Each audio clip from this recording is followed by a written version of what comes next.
விவேக் பாரதி கவிதைக்கு பின்னூட்டமும் கவிமாமணி ஜவஹர்லால் அவர்களுக்கு அழைப்பும்.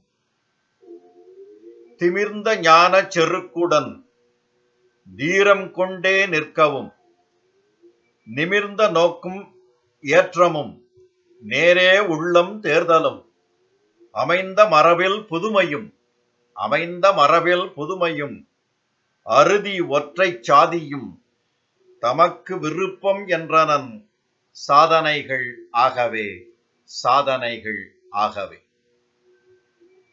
கவிமாமணி ஜவஹர்லால் அவர்களுக்கு அழைப்பு. பொற்கிழி கவிஞர், நல்ல புகழ் நிறை கவிஞர், என்றும் கற்கிற கவிஞர், பாட்டில் கணக்கிலா பரிசு பெற்ற விற்பன கவிஞர், நாங்கள் விரும்பிடும் ஜவஹர்லாலின் அற்புத கவிதை கேட்க ஆசைதான் வருக நன்றே.